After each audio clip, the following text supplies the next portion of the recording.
Hey, what's up, everybody? Welcome back to season 2 of Conversations in Pop Culture. And I have a bunch of links up above that everybody should check out to support everybody involved in this podcast in some format or other and buy me a coffee. And yes, we're talking about Sonic the Hedgehog. It is the 30th anniversary. And I have Ian Flynn, who's been writing Sonic the Hedgehog for almost 2 decades at this point, and the Super 8 winner, Killian McMurphy, or the Killian McMurphy, if you will. So, guys, let's talk about Sonic the Hedgehog. Yes. Who? But yeah, have you ever heard of Sonic the Hedgehog? It's this funny blue rat, right? And there's this guy with a mustache. And Is he anything like Crash Bandicoot? He's not really as cool, but he's a lot faster. Okay. All right. He's kind of dorkier. That guy, yeah, I know that guy from the ice cream. I joke, but when you sit down and crunch the numbers, I've spent 15 years on this franchise, and it's like, okay, that's my life now. So, yeah. Did it Sonic. start? did it start like my hyperfixation with Sonic the Hedgehog, as I call it, has started around? It's super recent, like the beginning of COVID, and oh wow, it's funny. I mean, I played like adventure growing up and stuff like that. Like I played Sonic games my whole life, but as far as like reading the comics and really getting into the series, it's like the movie really kicked it off for me. It's funny how when a fixation like that hits you at the right time, it can turn into your career. Because like I think about, I got hyper fixated with professional wrestling at one point, and now professional wrestling is my, like, I come out to Sonic the Hedgehog music, but professional wrestling's my thing. You know what I mean? Like, it's the thing that I do. So it's funny how it hits you at the right time and it just turns into your thing. And do you feel like you still, it's a very deep question, do you still love it the same? I know you don't love it in the same way, but do you still love it at the same level you did when you fell in love with it? First off, I got to ask. I struggle with professional wrestling. What track do you come out to? It's funny. He said the Super 8. He brought up the Super 8. So I came out to 3 different songs during the Super 8 when I won it. Didn't know I was going to win it. Just happened to go with a little like MP3 thing with 3 Sonic songs. I went with I Am All of Me, which is what I come out to normally. The Shadow song, which I think is the most badass intro in the history of any Sonic game. I mean, that of all the songs you were going to pick, I'd be really surprised if that wasn't at least one of them. Right. And I'm a bad guy, so I don't want to like Live and Learn is a really good guy song for me. That's what I came out to in the final round because I thought like the epicness of the moment. Yeah, nice. Yeah, and then the second round I came out to Night of the Wind, which like has a really good, like driving thing at the beginning, and it's all songs that except Live and Learn that drop kind of quick, which is also important in professional wrestling, that you got to get out there before people are like just staring at the curtain waiting for a moment and they get bored and they start looking at their phones and not caring. Nice, good selection, excellent choice. Yeah, I love coming out to the Shadow the Hedgehog song. I wrestled at this one place and they're kind of a stickler for like copyright free music. And I had a song long ago that still wasn't copyright free, but it was different. But ever since then, I've been coming out to Shadow the Hedgehog song. And they came up to me and they're like, do you have your music? Like, we don't have your music. And I knew they were a stickler for it. And I still had no idea. So I just literally looked up I Am All of Me remix. And I got my fingers crossed that they won't get dinged and then they'll never book me again. So I don't know. Overall, Sega seems pretty cool about that sort of thing. Yeah. It's not a line. It's not a line that you want to toe too much, but they seem pretty cool about people, enjoying their work. So that's not an endorsement of legal policy, legal disclaimer. I'm not saying use their music, blah blah blah. But in general, they seem pretty chill about it. Anyway, you asked me a question. And the answer is pretty much, exactly as you said. I do still love the franchise. It is just who I am. It's what I've loved and devoted a great deal of time to. I still find a lot of creative energy in it. I am older, wiser, more bitter than I was when I got started, but that's just, that just comes with age. That comes with the territory. Right. And just because I am a little more, or I guess I should say, now that I have the sparkle, the splendor of it kind of worn down, it still feels exciting. I still get a bit of a thrill seeing a book on the shelf, or just meeting a fan that says, "Oh my God, I started reading your stuff whenever." Yeah. Although that's making me feel increasingly old. Well, there it was just this year for me, if that helps. It was literally just this year. That's what's really cool about Sonic in general, is that I meet fans from all over, like folks who started with the movie, and then they got it in their veins, and now you're stuck. Yep, absolutely. The blue runs through you now. And I have folks who've been reading it since, the same time I was, but they've been enjoying it as long as I have, and they're in the, hey kitty, and they're, in their 30s and their 40s.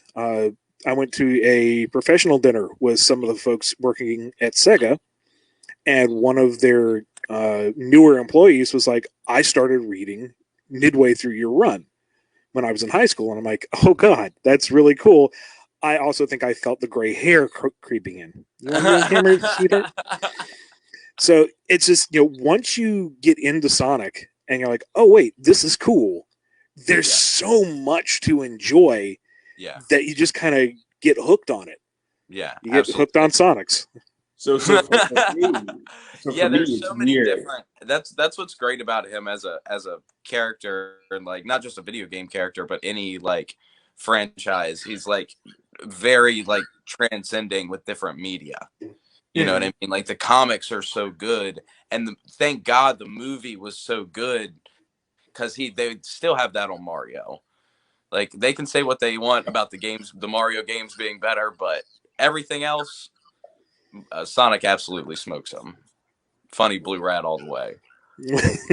and then obviously, I don't know how you guys know that I came into it. So I came in with Venture 2 for the GameCube, and then I sort of knew a little bit about your run, and I picked up your run when sort of midway through, your first run with Archie, and then I sort of fell off. And then when IDW picked it up, I was super, super stoked, because it's almost like a new launch, and it's just been very exciting. And then I sort of, after about 12 issues, fell off, and then I just got a Comixology subscription, and I've been reading it ever since. And now I'm super excited, because it's kind of fun to sit down and read all this and also have a new beginning to it. And what is that like? Because you are, a much more veteran comic writer, and that now, IDW is putting a lot of force behind it, and IDW is killing it. And, I love what IDW has done with it, and even just the cover art and all that stuff. And it's super, super exciting what's going on with that, and to get that launch and that reboot happening, and then have a company like IDW backing it, and then putting, I think the A-team behind this, and getting to work on it and continue to work on it, because you're the guy who knows everything about Sonic the Hedgehog. Well, not everything. I'm sure there's something I don't know about. I know everything about Sonic the Hedgehog. I'll take there we go. If you don't want to take credit, you can pick up my slack. How about that? Tag in. Absolutely, any day, whatever you need. I'm behind it 1,000%. Being on it through so many different runs and such is a little bittersweet, because I grew up reading the original Archie book, and all of its wonderful weirdness. Multiple editors, multiple writers, the brand itself changing from the, how do you handle a licensed book in the early 90s versus the reintegration of elements with the adventure launch in 99, and just all that crazy stuff that came together. And I got to contribute to it. I got to pick up the torch and run and add to this mythos that I grew up on. So when we had to end it, it was devastating. You know, I had plans. There was a vision, there was a plan, and my dream job was taken away. And to a degree, I mean, I was still on board, but you know, what I was trying to do, which was very personal to me, was no longer available.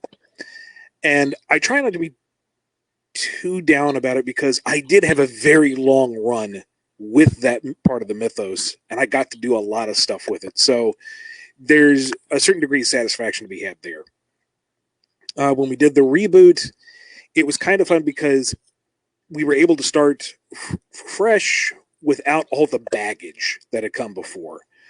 You know, all the different ups and downs of the previous book, all the continuity that was hanging around the necks of these characters was gone, and we could reinterpret it in a way that was both familiar to folks who'd been on the book forever like me, or folks who only played the games or didn't really know anything aside from Sonic is blue and that weird kid with the two tails follows him around sometimes. You know, a nice melting pot of the two. And we really crafted some really cool stuff at that time too. And again, we had a plan, we had a vision, we were coming up to our milestone issues. It was going to be, I think it was Sonic 250, or no, 300, and Universe number 100, I think was what we were aiming at. And then the license ended. It's like, well, I know this feeling. And so IDW came knocking at my door and said, hey, we hear you know what to do with hedgehogs. Would you like one more go? It's like, yes, I do enjoy being able to pay my bills. So sure, let's do it again. And doing something that was much more game-centric, much more tied to the true continuity was an interesting challenge. It was, for me, it was kind of a nice fresh start because I had to look at it in a new way. And it was great because in a way it was new again for me. But there is that bittersweetness where it's like, I had plans and I can't follow them through now. And it's just, it's frustrating on a creative level. Yeah. But it's also been an invaluable learning experience because I'm no longer plotting these 2 or 3 year long epics with all these intricate subplots trying to tie together. Just tell the damn story. You get 12 months, tell the story, be done. Well, that was it. Now Evan Stanley is the lead writer, so it's her problem. She can do it her way. She's killing it. She's doing great. She's doing great. I love her stuff. I really I didn't really know anything about her until I read Chow Races and Badnik Bases. And like I just fell in love with the way that she writes characters. Like her character development like is so much fun, especially for the characters that were in that story. Like Rouge and like I'm a huge Cream the Rabbit fan. Big fan of Sonic Advance 2. Played it a lot when I was a kid. I'm sure my mother got it because she thought it was the same as Adventure 2. But it doesn't matter how we got there. I was playing it either way. I absolutely loved it.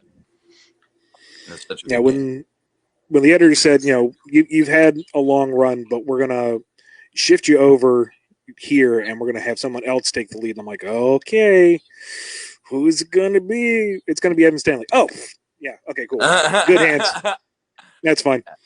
She's awesome. She's awesome. I really love her stuff because I wasn't sure either when I saw that it wasn't written by you. I was like, And it's definitely, sorry, I'm a little bit sick. It's definitely like a different feel from your stories for sure. Like, especially that first one because it was a lot more slice of life.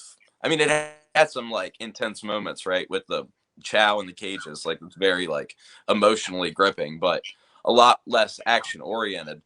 And then they do Test Run, and Test Run is like super action oriented, but it's a very like different kind of action. Like it's very surreal. The way that she wrote Test Run, like it's very, very, very interesting, and like the appearance of the old machines with the different spins on it, like really, really cool. Big fan of that. But very excited for 41. If we can talk about 41 for a second. Oh, sure. It's been out for a week, so yeah. Super stoked. Spoilers beware, but yeah, if you're listening, I hope you've read it already. Yeah, I'm so excited about that. Um, uh, I had a question off the top of my head.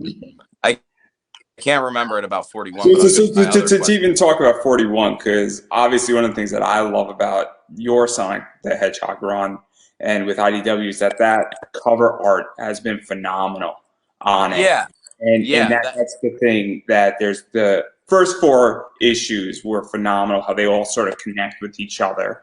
And I love that. And those are the cover A's. And they're going for good money on eBay now, which is unfortunate because I only have like two of them. So I'm upset about that. Um, but even going beyond that, the cover A's are really good. And then the cover B's are amazing. And then there's all these variants that have come out. And, I'm a variant collector. And so what is that like for you? Because obviously this is sort of embodying what Sonic the Hedgehog is. And that's sort of what sold me a lot on this story. And I've been sort of collecting here and there a bunch of these variants, and I just love staring at it because it reminds me of my childhood. And that's what I love about the IDW run more than even the other runs that you've been on, where it's almost like the video game and it reminds me of Venture 2 and all the Sonic games I played growing up. yeah, very I'm not. character centric. I'm not usually involved with the cover design. Every now and again, I'll have an idea, and I'm like, "Hey, guys, you want to do it this way?" And they're like, "Yeah, that would be cool." Or, "No, sorry, we can't do that."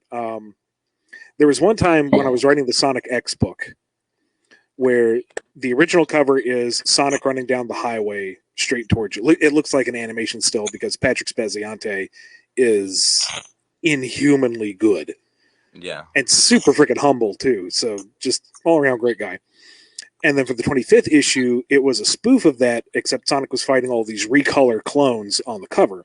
I was like, well, we know we're going to end with issue 40. Can we do a spoof on that? Only Sonic is running down the highway away from us, waving back as if to say goodbye. And my editor was like, that's brilliant. We've already commissioned this cover instead. And it's like, but whenever we have a chance to do the triptych covers, the interlocking covers that make one big poster, I am always pushing for that because I freaking adore when covers link up like that. It's so freaking cool. I love it. That's super dope. I remembered my question, and it's a silly question. Belle the Tinker, does she have a Southern accent? Ooh, that would be a question for Evan. I knew you would say that. And you know what? I'm really curious about that now. I'm gonna have to ask her. When you read her, have you ever thought to read her? I guess not. I can tell by your reaction. I for some reason read her with a Southern accent. I don't know why. I mean, she's not written in the I am like Bunny used to. Right. And that was always a challenge when writing phonetically. It's like, how would you stop? The cat is nuzzling the mic stand. The question is, how phonetic do you get when you're doing an accent? Because it becomes unintelligible if you write it too phonetically. Right. But with Belle, I always imagine something just not so much an accent as a particular tone of voice. Just very innocent and pure and a little skittish, I guess. Right. Scared. I thought she was going to be evil. I mean, I guess there's still time, right? But I thought that was going to be I thought she was going to be made by Starline. That was going to be a big swerve. And I was just totally off base. I know nothing. Do you want to ask your bunny question? She's a big fan of Bunny Rabbit. As she should be, because Bunny's awesome.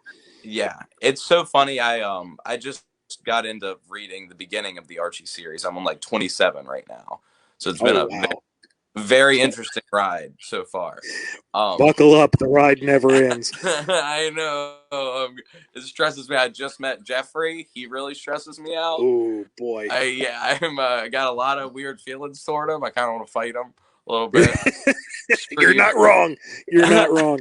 I scream at Twitter about the funny skunk man. Nobody in professional wrestling has any idea what I'm talking about, but I guess that's what landed me here, right? It's very exciting. Isn't it interesting? And we were just talking about this before we went on air. How there's just like immediately two two French characters. Like within the first 30 issues of Archie, like you have Antoine, and then you have Jeffrey St. John, who's French, right? Is that his deal? Is he French? He's Australian or he's British. It changes as the book goes on. Oh, okay. I wasn't reading him with a British accent. I thought he was French. That's what I thought Love was. Now I'm totally different now. Now he's even hotter. Now I'm even more mad. God. So Basically, Jeffrey St. John is a poor man's James Bond. Yeah, that makes sense. You'll get those vibes real clear as the book goes on.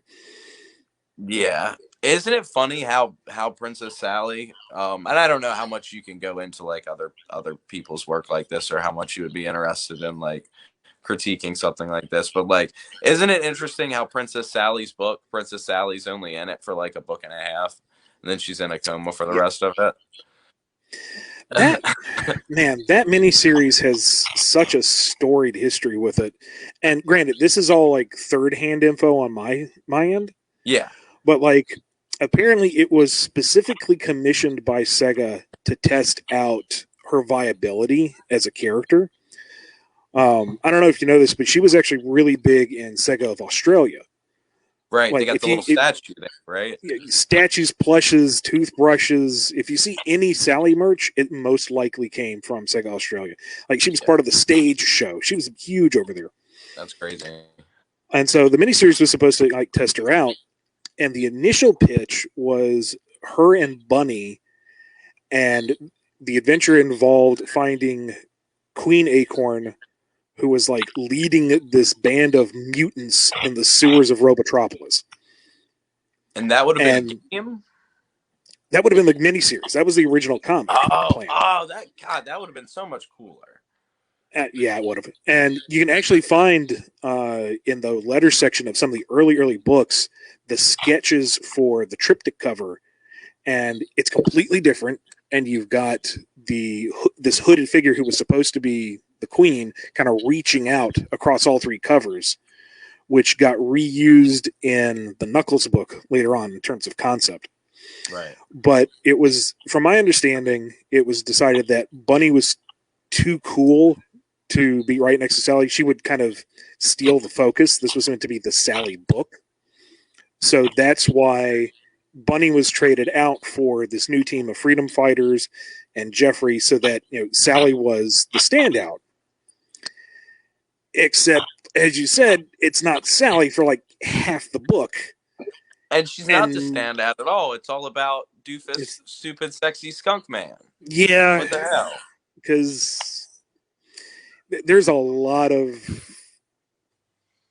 potential drama surrounding around that, so I'm just going to back away slowly. But yeah, no, I figured. And that's what I brought up at the beginning of this conversation about critiquing somebody else's work. I totally get that, but you know, it definitely is interesting reading through the beginning of the Archie series, to say the least. Knuckles' dad is now spying on him, which is interesting. Yeah. I mean, I don't know for sure that it's his dad yet, but I kind of know that it's his dad. So I'm ready to meet Laura to Larry, Moe, Shemp, and all the funny kids.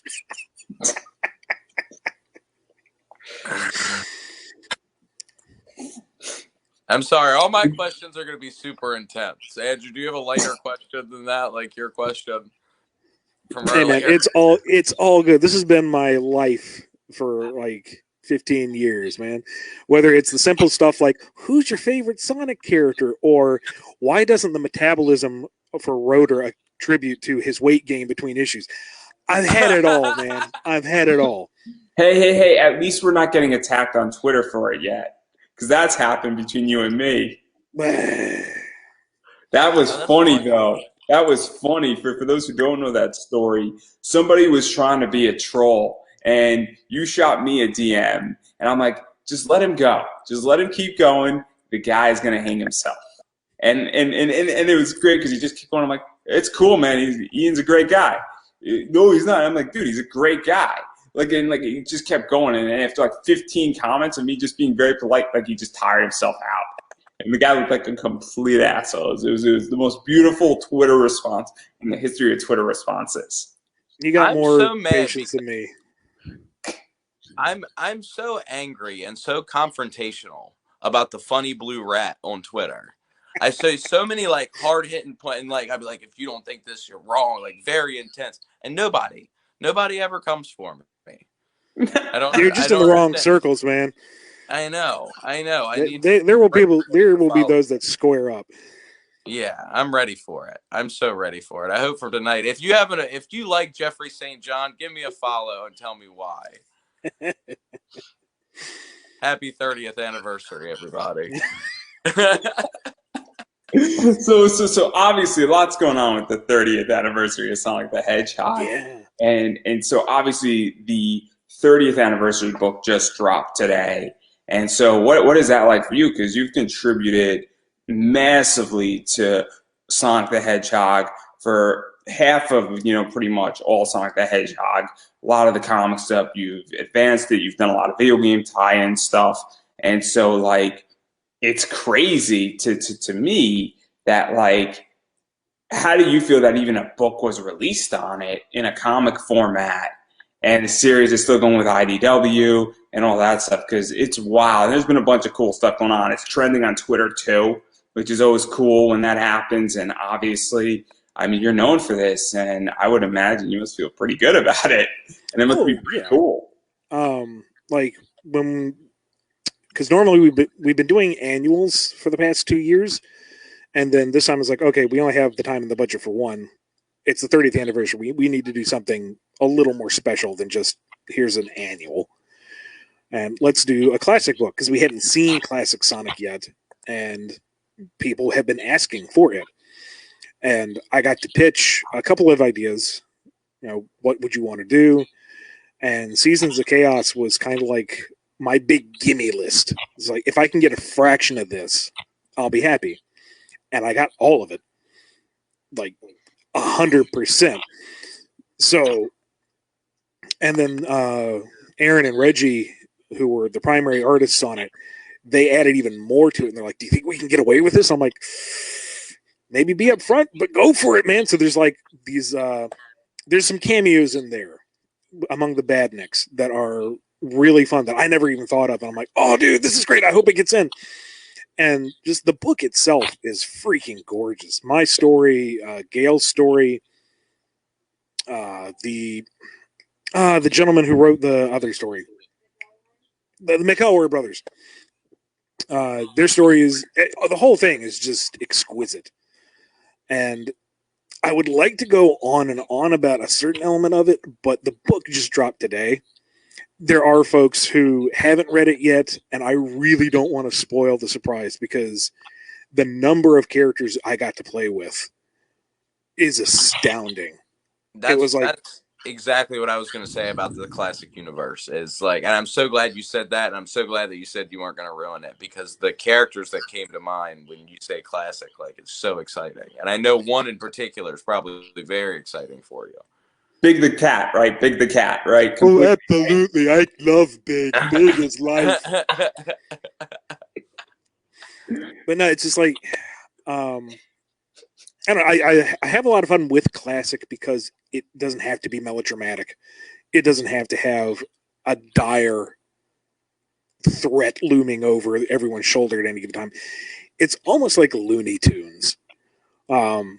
I was really good picking up the torch from Tyson Hess's Sonic Mania Adventures cartoons. I wanted to capture that spirit of just fun. Yeah. And, get access to as much of the classic stuff as I could along the way. And boy, howdy did I get it.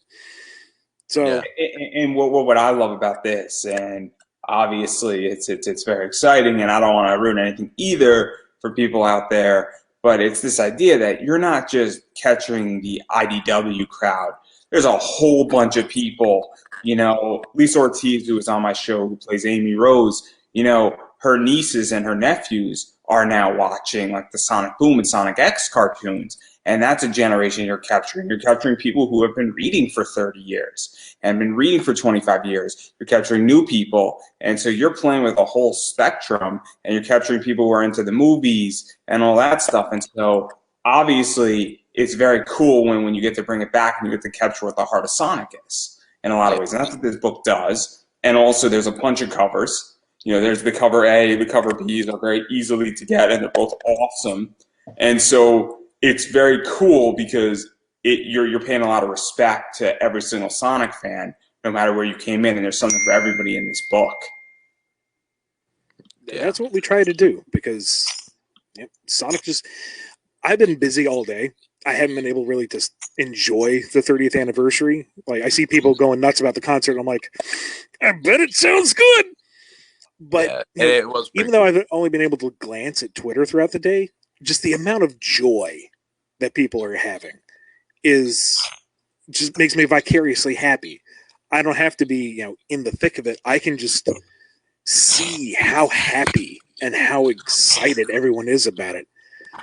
And that's just great. That's just a wonderful thing. Sonic brings joy. And absolutely. That's just a great thing. Absolutely. This is the first comic book that I've ever read, actually. Talk about getting new fans into new things. Yeah, IDW made me walk to the comic book store to see if it was there. I just ingested all the Sonic content I possibly could, and there was nothing else left. And I was like, I guess I'm a comic book guy now. And then I read, I think it was In the Midst of the Metal Virus was the latest one. I picked up Infection. That's what it was. I picked up the book of Infection. Okay. And it was incredible. And I had to go back and I had to get every single one, and down to the Team Sonic Racing tie-in stuff. Literally had to get everything. And I am now, like I said, reading the Archie thing. So you made a comic book fan with it, talking about getting new fans into new things. So I'm curious on your end, Killian. What is that like? Because I've been a comic fan for almost 15 years now. And I came in when I was 11, 12. Actually, I've been probably almost 16 years now. And so obviously I came in graphic novel-wise, and you're now new to this entire thing. So what is that like? Because going into a comic shop for the first time must be super, super interesting and weird also because you've never been in one before. She was with me from that angle for you, Killian. She was with me when it happened, and it was they also have tabletop games in my local portals in I can't actually, I'm not gonna say where it is. I'm gonna tell people where I live. That'd be awful. I wanted to plug them, but so we walk in there and they're playing tabletop games and making a lot of noise. And it was very, very intimidating to have all these nerds intensely screaming at each other. And I have never played a tabletop role playing game in my life. And I actually just started D&D campaign for the first time 2 weeks ago, which is another interesting experience. I guess I'm full blown now. Went in there to buy a set of dice, and they asked me, "Do you want to open an account? We see you in here buying the funny Blue Rat comics, little man. Do you want to open up an account with us? Huh? They didn't say all that, obviously, but the first time I walked in there was honestly, like I said, super intimidating. And I kind of searched around, and I looked in the S section, and I felt like I couldn't find anything. And then I turned and I realized that there was a kid section. Oh, you found them. I didn't know that part of the story. Okay, apparently I'm wrong. Apparently she was the one that said, look over here. Here's the funny blue rat that you've been looking for. Yeah. So that was our story about the first time we went to a comic book shop. Very cute. It's the first time we ever met, actually. That's not true.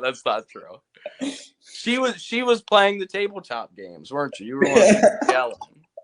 You had your little demon slayer was level 43. I'm sorry. I started D&D campaign. I have no idea what I'm doing. I completely trust my dungeon master. I said I want to make this happen. I want to turn into an animal.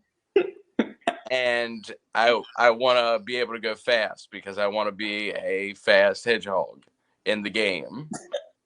That's what I want to do. And they say they can make it happen. I'm I don't know what you guys know about D&D, but apparently I'm some kind of weird goblin thing that lives in the woods, and I'm a druid. Yeah, which is I pretty. figured if you were transforming, you'd have to be some form of druid. So Yeah. No, don't tell me you're playing Siren. Don't tell me you're playing Battle of the Bards Siren, because that'd be really weird if you were. I'm no, I have no idea like what the actual like thing. Like I said, I completely trust my dungeon. I don't even know like what race I am. I think it's like a it lives in the woods. He's really ugly. He's like a troll man. I can never remember his name. They have such odd names. I couldn't even find the little statue of the guy when I went into the unnamed comic shop that I already said the name of. the point is, you're having fun. Oh my god, I'm having such a blast with it. That's all that matters. I'm having such an absolute blast with it. I'm awful. My HP is like 8 right now. I'm also level 1, but I know if I take anything when I'm not like a massive bear, I'll die so quickly. Which is very exciting, very thrilling. They told me I was dumb for picking a someone who uses magic on my first playthrough. I should have just been like a sword and shield kind of guy. And I'm like, you don't know. You have no clue. Shut up. I'm sorry, super unprofessional over here. Well, that's Killian's first time in a comic shop. Oh yeah, so that was a very interesting experience. It was a lot of fun though. I love that place. And I go in, what's interesting is I go in there all the time and the stacks of Sonic comics are this high off the shelf. And then I go in there another time and they're completely gone. There's like 2 of them left.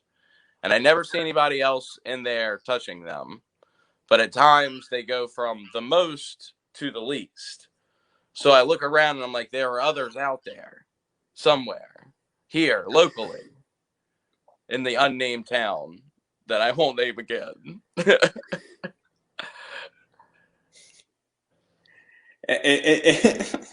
This is so bad at so many levels. Killian in the comic shop. That should be a TV show right in the making. It was such an idea because my character Ian always screams, and it's very ironic because I come out to the Sonic music. I always call people nerds, and I always scream about how people are nerds and dorks, and I'm basically an evil version of Emilio Estevez from The Breakfast Club.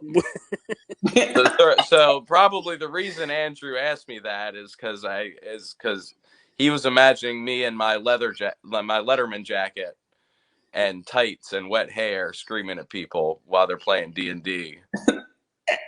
Because that's absolutely what people do in their spare time. Yeah, for sure. Professional I'm surprised I'm not in it right now. Actually, I am. I just don't want to show you guys my new gear that I'm wearing right now. I just don't have my hair wet. Oh my god! Just Killian in a comic shop, everybody. Killian in a comic shop. Yeah, that should be a cinematic with me and. So Killian, why don't you tell us about the concert? The concert was very cool. I don't know what I could like what I could say to ruin it for everybody. It was very exciting to see like the Crush 40 part too. Like, of course, I love the orchestral stuff, but like once the lead singer of Crush 40 got in there, it was very, very cool. He had a very rock and roll dad kind of vibe, which is exactly what I expected from him. Like everything he said, I was like, of course, that's exactly what the lead singer of Crush 40 would say. And then I was like, I wonder if he would be mad to know if I like use his music for everything I do. Wonder if he'd be flattered or if he'd be mad. If he's a professional wrestling fan, I guess that would depend on that, huh? And one of the things that I kind of like about this is that I'm a big Gundam fan, and Gundam has been around for about 43 years at this point. And so on the 30th anniversary of Gundam, a while back, they had a concert. And then on the 35th, they did something. And on the 40th, they did something. And they're going to probably do something on the 45th anniversary. And I think it is super important from a property standpoint to do these comic books, the 30th anniversary, to do the idea of, doing, a concert and doing a lot of other things. And so what is that like, knowing that there is a lot of stuff and that this intellectual property is very much still alive and people love it, and that it's really capturing, and that, it's not just the comic, but it's being celebrated across multiple platforms. And it is super important in a lot of ways. And knowing that you added to it and that things obviously, the comics, have tie into the video games, and video games get tied into the comics, and even the music obviously is influenced by all this, and vice versa. And it's very, very interesting. And to celebrate all of that today is just amazing, and I think it's so important in so many ways. Agreed. Yeah, that was a question for me, right? And my influence on the Sonic series. It's been great. It's been huge for me. It's the best career move I've ever made. Latching myself onto another property has been absolutely fantastic for me. And then to go even further, because you have something coming out, and I think I can announce it because it's up for pre-order on Amazon. But I know Dark Horse is actually doing the Encyclopedia, and so that is the entire encyclopedia of Sonic the Hedgehog. And so how did that all come about? Because that's super big as well. And obviously I know there's a bunch of other stuff coming out that's video game related, but what is that like? Because obviously that's a big deal, and it's a fitting year to do it, to let it go. I think it's coming out either October or November. And I know that you're one of the main contributors and writing it and putting it out there. And obviously Dark Horse does a really nice job with this stuff. And what is that like, going through a lot of the history as well? Well, I've got a brief but very good history with Dark Horse. I was one of the localizers for their Mario Encyclopedia. Talk about working behind enemy lines. And then I was a localizer fact checker for the Breath of the Wild book that they did, which, God, that was gorgeous. Like, that was such a cool book. And, so good rapport there. They know me, I know them. And they're like, all right, we're going to be putting together this tome that's going to be just the history of the Sonic games. Do you want to write it? And I'm like, you want to pay me to geek out over my lifelong obsession? Yeah, sure. Let's go. Let's do this thing. So it was fun. It was exhaustive, but it was fun because, there's stuff that, gets a little fuzzy in the memory every now and again, researching stuff, going through and again. It's like, oh yeah, that Badnik, or yeah, that zone, or I don't remember that. Huh, that's neat. And just putting it all together, and it's going to be a big book. It's going to be a beefy book. Well, the canon in general is pretty fuzzy. I mean, you're talking about your memory with that, but the canon in general, a lot of the things, if they're canon or not, talk about fuzzy. Good grief. I'm sure we're talking about the factual things, not the fuzzy wuzzy timeline. Where does things fit? It's former head of marketing Aaron Weber put it best. Everything is canon. Love it. Just accept all that is Sonic, and you will be zen. Love that. I love that. That's absolutely fantastic. And so to even go further into that, and not to push too hard, but what is that even like, going back down memory lane? Because I mean, you've written a lot of stuff, and then there's stuff that you haven't touched, and even researching and getting it all, continuity, because things get lost in the shuffle. Yeah, I don't remember what happened 30 issues ago, let alone, and I read that thing like 2 weeks ago, which is horrific. And we're not even talking about, this is like horrific. I don't even remember my interview an hour ago. This is how bad I am. And you even said that at times you were finding things that like weren't named, and that no one else knew, and you were like, what about this? And everybody was like, I don't know. Like, what was that experience like? You had to feel like a pioneer out on the West. A little bit. Discovering ancient treasures. There were a few that I was like, if there isn't a name, can I pitch a name? Did they like it? Did they go for it? I haven't seen the final draft, but there might be Badniks in there that I got to name. Maybe. That's awesome. So that one completely missable frog out of like Knuckles Chaotix. Hot damn, I got to name it. But going through it was, very nostalgic. Going through Sonic 2 on the Genesis and thinking about me and my younger brother playing it like this super serious tactical game. I'm Sonic, he's Tails. You run ahead, you distract Eggman, I'll come in behind you. Or, playing Sonic Adventure, because I saved up my lunch money for months to buy a Dreamcast at launch. I had to have that Sonic. And, I played that game to death and then got the GameCube version years later, and my wife hadn't gotten to play it. So she's like, all right, let me see how it is. And she took on Perfect Chaos first thing and managed to kill Perfect Chaos as regular Sonic. Because she ran out of rings right as she got to the end point. The tornado popped her straight up to do the killing blow through his head, except she was out of rings, so it killed her on impact. So the death animation starts for Perfect Chaos, and the screen goes black and just kind of sits there for a minute. And the game's kind of like, you died, but you won. What do? And she's That's like, that's where they got the idea for Adventure 2. They saw that happen and they were like, wait a second. It's all in my head. We can kill the funny blue rat. We haven't thought of that. But, just fun going back down and saying, oh, yeah, I remember that, or that was a lot of fun, or man, I'm glad I don't have to play that part again. And the differences between the versions and missing Chow. Man, they need to bring back Chow. Chow were great. Hot take. They need to bring back Chow. Really hot take. I don't. Oh my god, hours of raising chows, breeding chows. Oh my god, it's like a whole community. Have you ever been in that community on like Reddit and online? Oh my god, it's like an endless pit, and you just keep going. It's never ending. It's amazing. It wasn't until Cybershell's video on Chow that I found out about like all the math that goes into like making Chow and like the intensity. I always thought it was like kind of a random thing because I'm just like, oh, I feed the little blue guys, the little formulas. Like Adventure 2 wasn't the first game I played. Sonic 2 was the first Sonic game I played, but Adventure 2 I was like old enough to really, really get into a video game.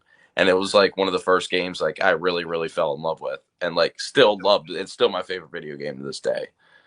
I think it eats the lunch of any Mario game. And Dustin, my manager, and I argue about that all the time. We faced Leroy Green, which I don't know if you know, is a professional wrestler that plays the Switch while he wrestles. Okay. He will do a head scissors while he's playing a Switch and everything like that. So we came out with a Wii. And usually, because it's my nickname, I'm the Shamrock Shooter, I come out and I yell, shooter. I came out and I yelled, Sega, really loud. And we had a Wii and I had a hammer and we put it on the ground and we destroyed the Wii in front of him. And then he comes out and he looks at the Wii and he looks up at the sky and does the big anime, no. And then, of course, comes in and beats me up and retains his championship. In that same match, I beat him up, took him to the ice cream truck, and I bought a Sonic Pop.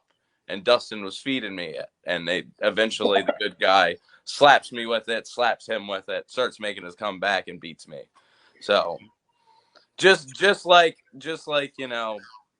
real life, Sega takes the L again, I guess. Really sad. And speaking about Sonic Pops, that cover B on 41 sort of has a Sonic Pop in it. Oh, it has a Sonic and a Tails Pop in it. It's so cool. And it's got some Chaos sodas in it as well. Yep, Chaos Cola from Adventure, which is an advertisement from Adventure 2, of course. Really, really, really cool cover art. And I think I said it off the air, but I'll say it again for the fans tuning in. What's really cool about that cover is it has nothing to do with the story, except it's what Sonic wants to do the whole time. He just wants to relax. He just wants to get away. But, of course, he's pulled back in by a bunch of BS, and he can't relax on the beach like it's the beginning of the OVA yelling at Tails. So I really like that cover. Honestly, that probably is probably my favorite cover, honestly, that IDW's done yet. The number one's up there, of course. We were talking about it earlier, but God, I love that, especially for cover B. I thought it was so cool. And then even going back to the encyclopedia, because one of the things that I like that it's going to do is that, and I think this is super important this year in particular, is that it's going to give everybody a real history of Sonic the Hedgehog. It's going to give a definitive history. And I know you did the Mario book. Obviously, you worked on, the Breath of the Wild book. But this is giving, the sort of standard and intro-level history, because I'm sure people have been wanting this for a long time at this point. And what could you even say about Mario? What does he even have going on? I can't believe you would do that. I it's all right, cut me off. I'm heartbroken. He is a worthy rival. I mean, he's been to countless kingdoms. He's been to the moon. There was actually a bit of trivia in there where it said there was this one of the, I think it was one of the 3DS games, and it said, if you get to the end of this Boo House and you wait in front of the flag for up until this amount of time, the spooky faces appear in the background. I'm like, really? Are you messing with me? So I went onto YouTube and looked it up, and sure enough, if you stand there and wait, like these really creepy faces just start to materialize, almost like very slow pop scares. And they're not like your standard Boo ghosts. They're like completely out of theme. And it's like, that's really creepy. I looked that up. Yes, that's accurate. Please don't make me go over this again. And it's just... It's like that hidden screen on CD. That's absolutely... Yeah, man. I hate that thing. I love that music. I thought about coming out to that music, too. It's almost like Adventure 2 Battle on the GameCube. That Big is in all these places in the game, and that at the right moment you can find out Big. It's such a pain in the ass to find him in City Escapes, because what you have to do is that you have to run during the gun truck, and then you have to pause it right at the right moment, and then Big's just like waving. He's like, "Hi, I'm about to get hit by a truck." Yep, and then they murder him right there on the street. Pretty brutal. But he's back the next stage, which is crazy. But they run him over in the very first stage of the game, which is very intense. Yeah, and they broke their axle trying to run him over. You cannot defeat Big. Yeah, my king. Big is not a character. Big is a primordial being. Big is love. Big is life. His moment, all jokes aside, his moment in the Metal Virus, oh my God, talk about like emotionally gripping. Oh my God, well done. Holy shit. I loved it. I remember I was it was either at a show or we had some friends visiting in town, and I was telling them about the pitch of what we were going to do for the, explaining how it's just one long gag about how Big has always been in the background, just like in SA2. And then the clincher is he's infected. And he just hasn't turned yet because he's just that big. And he's just sitting there watching the sunset as the infection takes him. And my friends look at me and go, "What is wrong with you? You are a sick man. That's awful." I'm like, "Yeah, but it's good, right?" "Yeah, it's great, but we hate you for it." It's like, "Yeah, I know, it's great, huh?" It's amazing. I was absolutely either verge of tears or full blown tears, like reading like when Froggy infected him. Like he was so excited to see him, but bam, that was his moment. And what really got me more than anything in that whole saga is SBO, your lead detective now. Oh, yeah, man. And it's something that's very professional wrestling, the beauty and simplicity. Like simplicity breeds complexity. You know what I mean? Like you have so much to do with these like simple characters, like that leaves room to like have so much emotional development between them. And your lead detective now line absolutely gutted me. Like I get emotional thinking about it. Like, oh my God, one of my favorite things I've ever read in anything. Thank you very much. My favorite thing in the entire infection, that whole arc, essentially was the fact that Sonic can't do anything. He's running on a treadmill. And it's just this idea that we have Sonic this is the antithesis of what Sonic is. This is everything he is not. And now all of his friends have to go, and they're doing their job. And I'm sort of ruining it, and they're actually being successful. And he can't do anything. And it's like, this is the first time I remember Sonic being powerless in a long time. And it sounds messed up what I'm about to say, but it's nice to see, everybody sort of doing their job and killing it. And then the main character can't do anything, and he is slowly in a situation where his speed is not working. It's slowly dissipating. And even more than like it not working, it's detrimental to the situation, and it's something that's touched on. It might be an infection actually, where Eggman's like, "Don't you realize that you running around like has infected everything else?"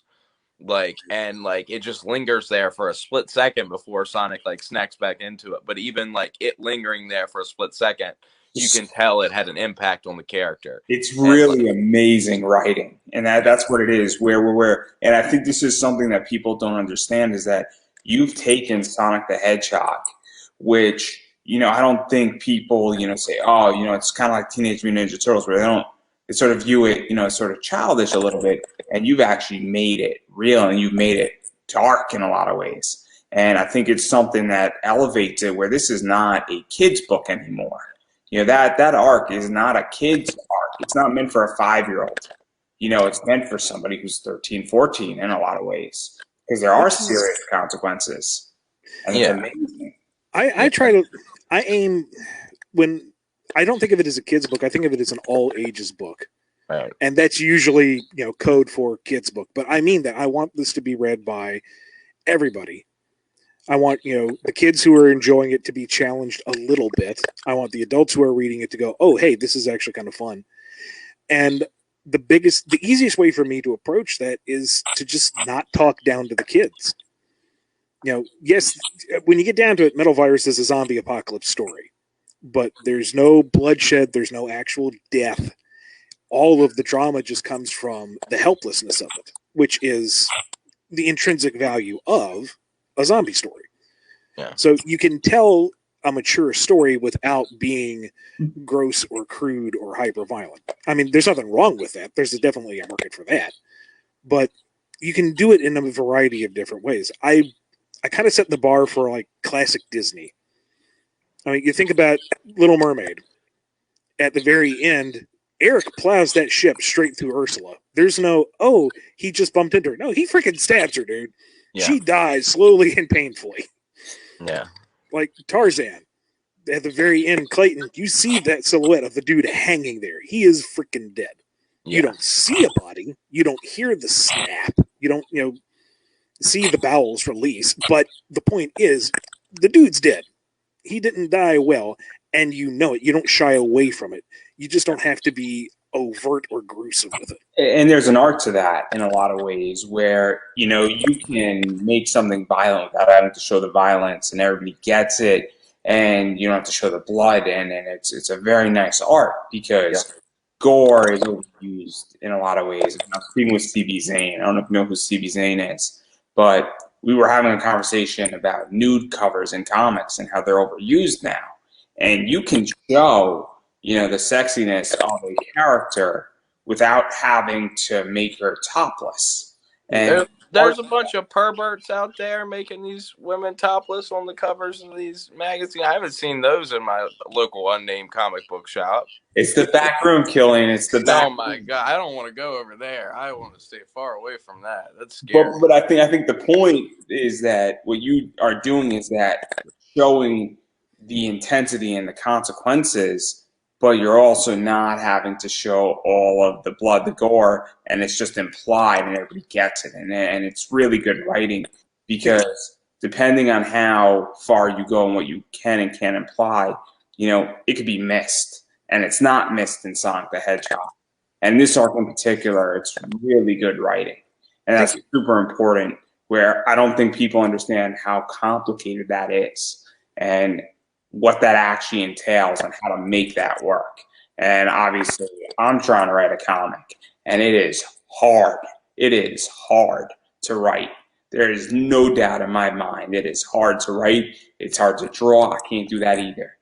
I'm as big figures as anybody else is. The amount that was accomplished as far as like intensity of the moment with the half page where Cream holds up her arm, and this might just be because I'm a big Cream stan. When she's like has Metal Virus on her arm and she just says, "I got sick." Like the amount of intensity in that moment that was accomplished, that was equivalent to like, doing something gruesome to her.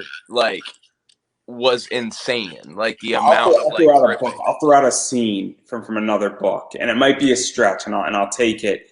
But there's a scene in The Walking Dead where Andrea basically gets infected, and she comes back to Rick, and she's almost dying in Rick's arms and in the bed, and the doctors can't do anything, and it's this very intense scene. Yeah. And that cream scene is very much like that, where you feel that, oh, this is what this means. Yeah. But obviously that Walking Dead scene in the comic, and if you didn't read The Walking Dead, I'm sorry everybody if I ruined it, but it's that intensity, it's that level, it's that pain, because you know the character Cream, and everybody knows who Cream is, and everybody knows that this virus at this point is not the first virus-infected victim, and it's just the words "I'm sick" that capture that, and it's so powerful.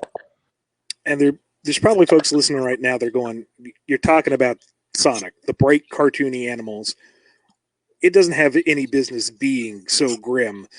And arguably, you're right, but I think it comes down to my philosophy on approaching this kind of material is when you're writing the story, you have to be aware of what it is. These are cartoon characters. They're bright. They are action oriented. You can't get it's not the space for real world politics or really heavy messages. But with that in mind, the characters themselves have to be treated with respect. And when writing them, they have to interact with their world as if they believe in it. It's very easy for us to read this and go, okay, this is a tie-in book. These are cartoon characters. At the end of the day, you close the book and you put it down. The fantasy is over. But as far as those characters are concerned in their world, these are dire circumstances. If you know anything about story construction, you can sit back and go, okay, this is a licensed book. There's no way this is going to stick. Things will have to return to the status quo to appease the license holder. How are we going to get there? But the characters don't know that. The characters have no idea of anything outside of their metacontextual existence. So as long as they treat their world seriously, you buy into it because they're selling the idea. I agree. And I mean, I read Sonic differently than other people where I'm like, okay, I know this is going to be resolved, but the question is how and where is it going? And that's how I read certain things. Even when I read Batman, I'm well aware at this point that, if Batman's in prison or the Court of the Owls, I'm reading that. That's a good example. Trapped in the maze for like 2.5, episodes or 2.5 issues. And I know he's going to get out of it, but my question becomes is that, okay, how is he going to get out of it and what is he going to do about it? So that's how I read a lot of comics. Now, I also read indie books. And if you're writing an indie title that's backed on Kickstarter, obviously you can do whatever the hell you want to do in that book because you're beholden to no one. Or if I'm reading an image book, I've read books where people have died in the first 3 pages. And I thought this was going to be a main character. Somebody's arm gets cut off. And you're like, oh, snap. I didn't see that coming. So obviously I understand that. And that's how I read it. And I think a bunch of people read it that way and understand it. But just still, though, unbelievably powerful. That big stuff and that cream stuff. I mean, the fact that that's even there. And also, even when we go in their world, just because they were cured doesn't mean that the infection and what they experienced isn't still there with them in ways as well. Where that's the other thing, too, is that, I don't want to sound the way it's going to sound, but PTSD is sort of the first thing I think of where Cream's fine now, but guess what? You were infected 3 issues ago, and maybe a month has passed in time, but you were infected and you were sort of messed up a little bit for a while. So, and then we have an arc, right? Okay, I know you don't want to listen to fan ideas, so you might want to mute me on this one. An arc where everyone wants to take Cream to therapy, her whole Vanilla and the whole family, but to get out of it, get this, she turns herself into a pickle.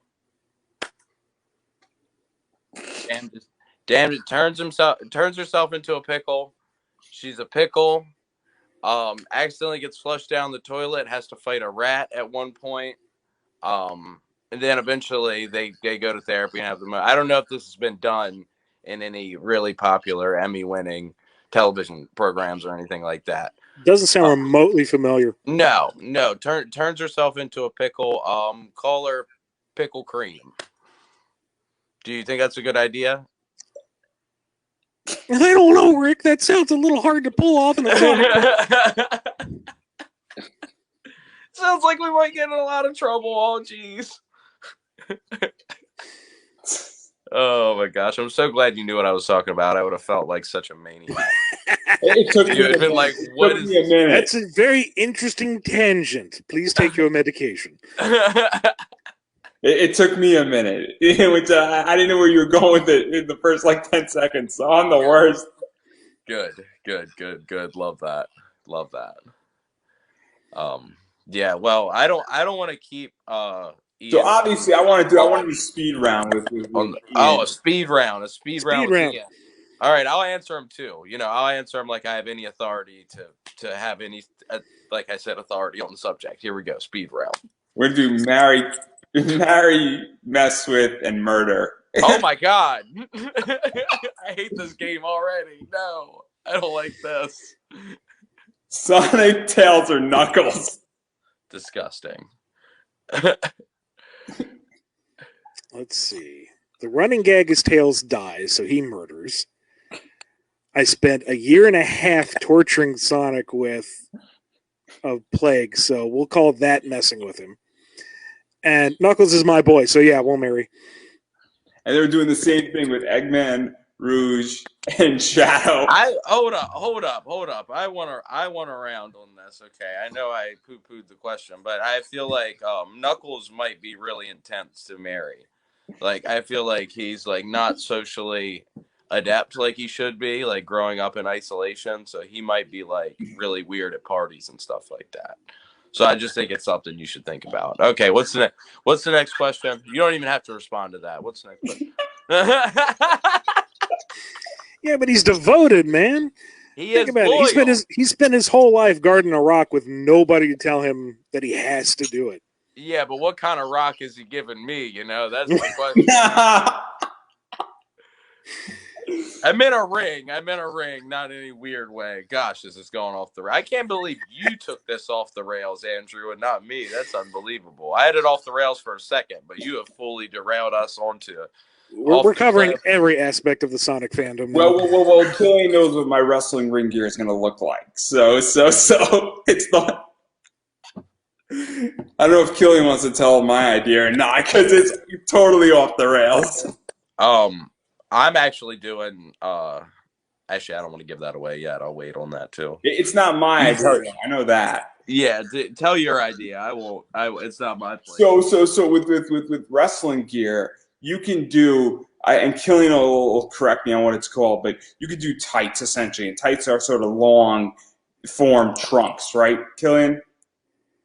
Yeah, like longer tights, like that reach the bottom, like Eddie Guerrero. Yeah. Or Hulk Hogan. I don't know if you've ever heard of that guy. Funny mustache, racist man. This is so bad. So Hulk Hogan, if you're listening, I bet you like Sonic 06. So my ring gear, if I ever team up with Killian, is I'm going to have those long things out, and on one side I'm going to have Rouge, on the other I'm going to have Knuckles, and then right in my crotch area I'm going to have a Master Emerald with both of them reaching for it. There's going to be there's going to be like 6 people that get that. I'm gonna giggle whenever I see it, but I mean, Killian, we're teaming up on this one, so it's clear, and I can't. So is Knuckles apparently. I caution you though about that emerald placement, because the last time Knuckles and Rouge reached for it, it shattered into a bunch of pieces. Could be painful. Just saying. It could be very, very painful. And he sticks it. That's my finisher. It's a shattered emeralds is my finisher. So there you go. That's funny. Gosh, I wish Sonic the Hedgehog was more popular so people would actually get that reference. I would totally do that move. Gosh, that'd be funny. So anyway, let's do marry, mess with, and murder Shadow, Eggman, and Rouge. Let's talk about them. I'll take this one since you took I'll take the heat off you, Ian. Tag him. Okay, here we go. Mess with obviously Rouge because she's the I don't know if you guys have ever seen the fabled YouTube video top 10 hottest female Sonic characters. There's only 9 in the universe, but that's okay. Which is the most legendary of YouTube videos. And she's number 1 on that list, of course. Because she takes flight was one of the reasons. What would Mary? Who am I gonna marry? Gosh. Shadow would be a loveless marriage, wouldn't it? Like he wouldn't so we'll have to he'd probably kick my ass, but I guess we'll try to kill him. And I guess I'm gonna marry Eggman because it would be a classic romp. But I want to marry Boom Eggman. There you go. Yeah. That's the way to go. Also, he's definitely the hottest. He's definitely tiny little waist, big old shoulders, handsome young man. He takes care of himself, to be sure. He does. He's got a lot of free time, I think. God, I love the Boom universe so much. I actually, when I started reading the Archie stuff, I went back and read the Boom things other than the crossover stuff. I love the Boom universe, and it's honestly flips between that and Sad AM is my favorite. I have so much fun with Boom. So much fun with Boom. I honestly miss writing for Boom. Kind of in the same way that Classic was such a fun romp, is that you don't really have to worry about consequences or long-reaching implications. It's just, you have fun. You write something stupid and you'll make yourself laugh and you're good. Yeah, it's the same reason I honestly get so excited when I see Mike Gallagher writing the super early Archie stuff. Because, his stuff is so, wacky and goofy and, the stakes are, super weird and, You're around number 27, yeah? Yeah, so I think he just wrote, a couple of his last ones. I don't know how often. Did you read Mecha Sonic versus Mecha Knuckles yet? No, not yet. Oh, okay. That's exciting. Is that him? That's him, and that's one of the tentpole early comics. Yeah. No, I just did the first Knuckles, the first Sonic and Knuckles one. I'm very excited. I'm a little baby, little tiny. I'm honestly jealous because of all of the many books out there. Mecha Mendes is one of those where I wish I could read it again for the first time. I will. I put in an order for I will live tweet every reaction that I have. Absolutely. Don't worry. You will hear all my thoughts on it. It'll be like you're in my little stupid funny blue rat brain seeing all my hot takes. I was ordering back issues of the specials and they sent me that one by accident. I didn't even know it was a thing. So I cracked that baby open. I'm like, oh my God, because the whole thing is drawn by Patrick Spaziante. Amazing. That's so exciting. God, that's and written by Mike Gallagher. It's such they do that in another special too. Isn't the Knuckles one like that too or something? Not the Knuckles one, because I think that was there's a Supersonic versus Hyper Knuckles. Pretty sure that was written by Gallagher, and Art Mulhenny did the art on that one. Oh, okay. But the pairing of Gallagher and Spaz, I think, is so cool. I think it's such a cool duo of cartoony look, but literally any kind of art style that you want to achieve, absolutely fantastic. Oh my God, dude! I'm so ready for it. I'm so ready. You're gonna have fun. I'm not gonna say anything else. I don't want to spoil any of it for you. Okay, cool, awesome. Thank you. I love Metal Madness. I'm super into Metal Knuckles, or not Metal Knuckles, but Metal Knuckles too, honestly. But Metal Sonic is one of my favorite characters in fiction. I think it's such a cool design. Everything you want out of a doppelganger robot, the best it's ever done is Metal Sonic. I don't care about any other franchise and what they think they're coming out with the little robot men, but I give me Metal Sonic any day of the week. They don't do it better when it comes to robot doppelgangers. So good. Such a cool design. I love that he doesn't talk. It's so badass. It's so foreboding.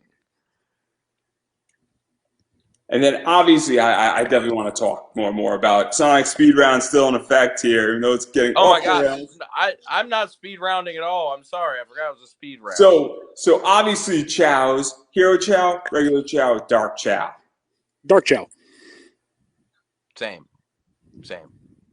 Wow, I am so in the minority here. Except I do like a little spike ball that you can give your Chow after you give it something, and I love the animal you can give it. So that's the only thing I like about the Dark Chow. And I also like a sinister Dark Chow that has like a grin on its face. Oh, it's so good. And take his feet away too, so he looks like a little ghost boy too. So the last Chow that I remember raising, I bred one of the sparkling Chow with one of the jewel Chow to get one of those translucent crystal-looking ones. Made a point of getting the feet off, getting the little spirit flame over the head, so it was very ghost-like. Made sure that it absolutely loved Shadow, and named it Maria. Precious. What a moment. That's so dark in so many ways. Oh, and then threw it against the wall. Oh, absolutely not. Maria's to be protected. She's a lovely little cinnamon bun. Was it like drawing like Shadow with crayons? I love when it does that. Oh my God, that's the cutest thing in the world. I love that so much. This is what you wanted, isn't it, Maria? A Chow named after you. That's so bad. What do you want, Maria? Do you want a juice box? Crayon control. Do you want to play with the funny little musical instruments in the schoolhouse? Sonic, you will come to her recital. You will enjoy it. Let's go see the janitor, who also happens to be the head of the black market.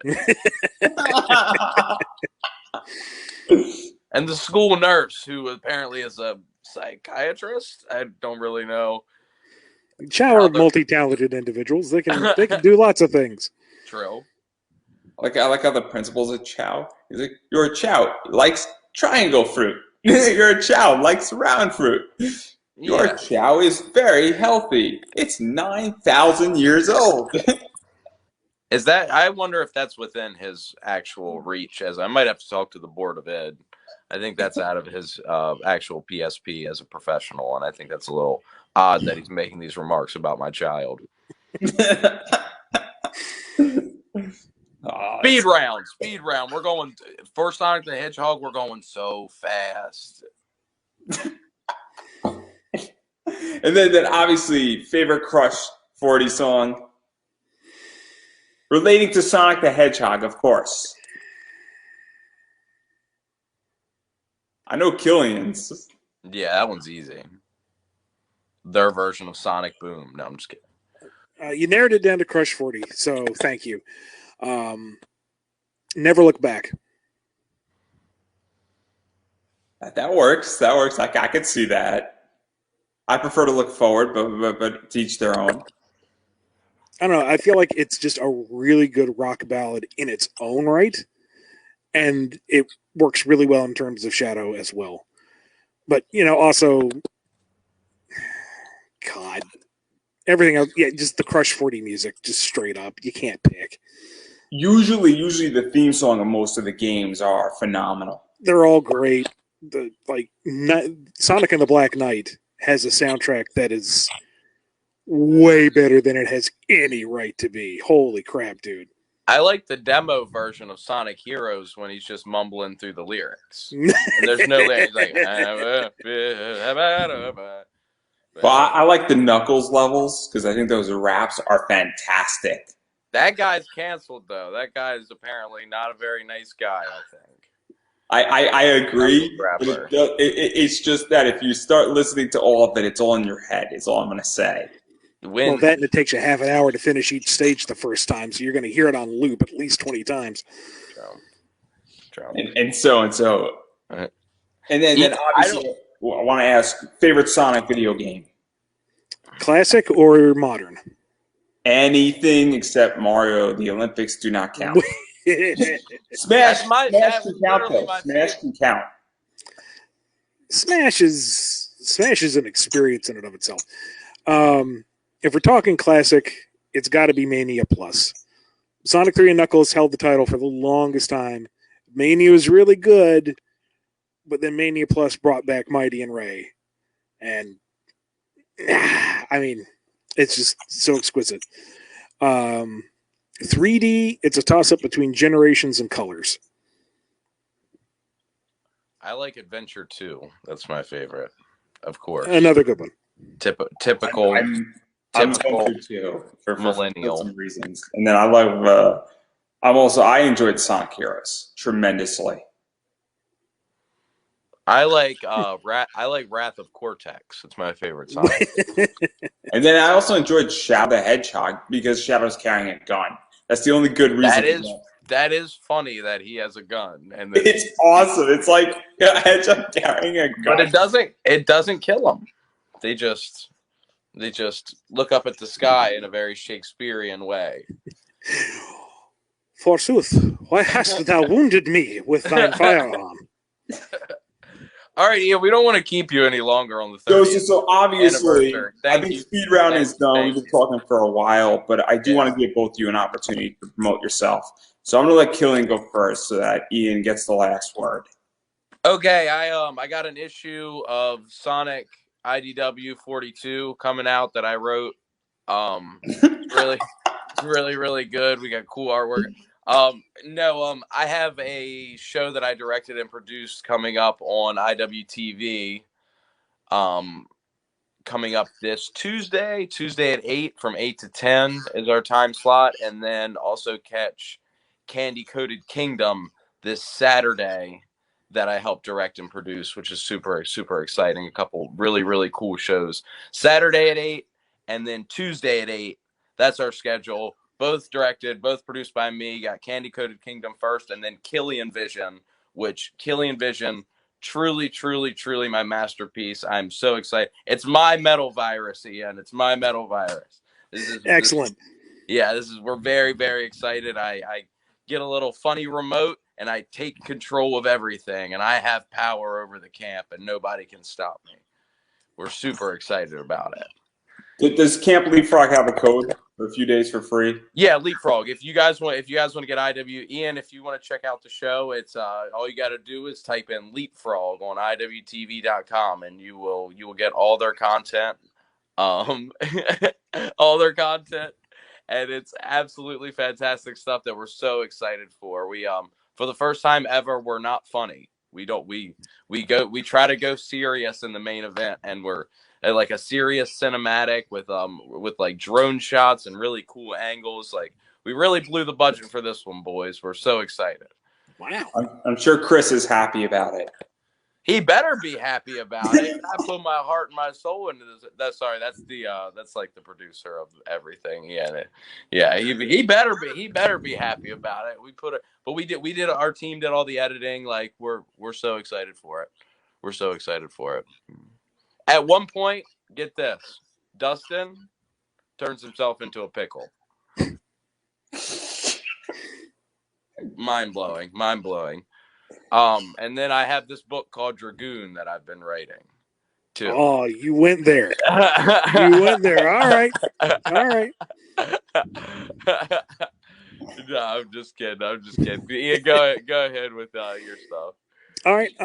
Go to bumbleking.com. That's Bumble like the bee, King like the reigning monarch. That is the hub of me. That's got my entire work portfolio, my release schedule, calendar, which is probably woefully out of date. A online store where you can buy signed comics at cover price. Is this live right now? You're going to be releasing this episode later on? We're live. We're live. Okay. If you're a My Little Pony fan, there's a sale on all those books going on right now because I've worked on those, including the incredibly bizarre but lots of fun My Little Pony Transformers crossover. I have never been a brony. I've never been into Transformers, but the absurdity of that crossover existing makes me want to be into both so bad. I know, right? What a fun idea. It is so cool that you got to do that. Absolutely. Of course, because you're like the crossover guy, right? Like, you're the man with the crossovers. You're like Allen Iverson. I think the Allen Iverson of comic books is what they call you. But that's like such a cool concept. And it's got links to my podcast, Bumblecast, where I do Q&A every week. Gaming channel, which is not really great, but, whatever. We play video games. You can listen to me talk sometimes. You might find it entertaining. And my original web series, Drogoon, as Killian was so kind to drop earlier. We're actually going to have some news on that very soon. We're going to be restructuring it a bit, but there's 70 pages of free content for you to read right now if you want to see what I can do without anybody looking over my shoulder. This was like my cathartic release. No licensors, no editors. It's going to sink or swim on my own merits, and I'm propped up entirely because Adam Bryce Thomas is a freaking beast when it comes to the art. So yeah, give it a look-see. And then obviously the pre-order for the Dark Horse book is up on Amazon. Yep. I'm sure you can get it elsewhere, wherever you get your books from. And obviously I think that's coming out in late October, early November, or maybe, I think it's November 26th it's actually dropping off the top of my head. And so obviously that's something to pre-order. And if you pre-order, from my understanding, you're sort of locked into a pretty relative good price on Amazon for the most part. And that book is going to be a monster of a book. Obviously today, 30 years of Sonic the Hedgehog dropped. Last week, issue 41 came out. Next month of Sonic the Hedgehog, I think 42 is coming out, and that cover B is fantastic. Obviously, if you like IWTV, the Transformers My Little Pony book, first issue was phenomenal. And that's my thing. IWTV. I know it's a lot of I's and a lot of W's. IWTV, that's my thing. We did the bit too much. The bit started coming true. Now you take all my stuff, Ian. I'll take the funny pony books. And so obviously you can pick up that book, and those books are awesome. And obviously there's a cover in cover B, and there's some variants I think as well for those books out there. So obviously a lot of ways to support people here.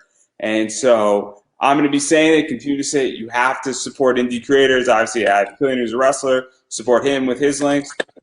Ian's links are up there too. Support him. Actually, listen to the show. Buy from his store if you want signed copies of comics. It is super important to support indie.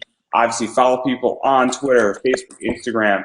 And obviously, I don't know if anybody wants the final word. If you guys want to fight each other, I don't know who wants the final word here, but Tap out. Killian would fight the floor with me. I know it. We're gonna set that up. We're gonna do a comic book cinematic for my title. Me against you. Tell you what, if we ever actually get in the ring together, I will don the persona that I wrote in the Sonic X book. I will be El Gran Gordo. Perfect. I will be the luchador. And I'll ref it. Please. Don't say it because I'll get it booked. I can get it booked. I have the means. We have the power. We can rebuild him.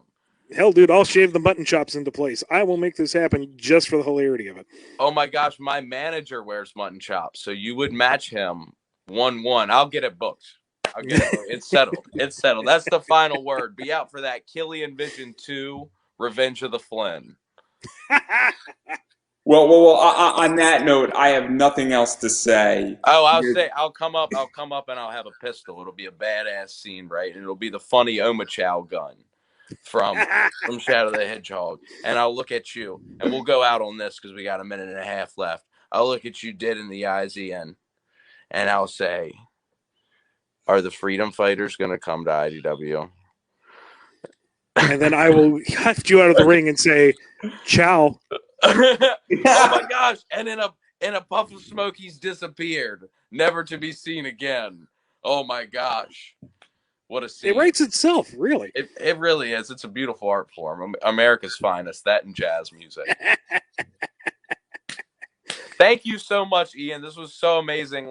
Really cool manifestation of my fandom to be able to sit here on the 30th anniversary. An absolute honor to sit here with you. You're the man. Thank you, Andrew, for getting this together. You both are the absolute best. Thank you. So excited. Thank you so much for having me, guys. I'm beaming. Well, thank you for being on, because I'm clearly not prepared at all. I don't know how to speak anymore. And I'm just fortunate that I get to interview people and that both of you wanted to show up, and it's amazing. And I know that we wanted to do this, I think, earlier, about 4 or 5 months ago. And so I'm just happy we got to do it this year, and we got to do it on this date. And this is an awesome way to celebrate Sonic 30 years. And it's been around for 2 years longer than I've been alive. So obviously I'm super excited.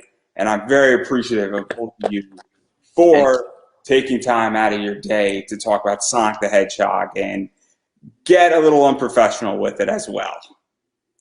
And 12 years longer than I've been alive, actually. You know that. Well, on that note, Believe it or not. You age so gracefully. I know. Oh, my gosh. I'm like Benjamin Button. And on that note, we have nothing else to talk about, so that is a wrap.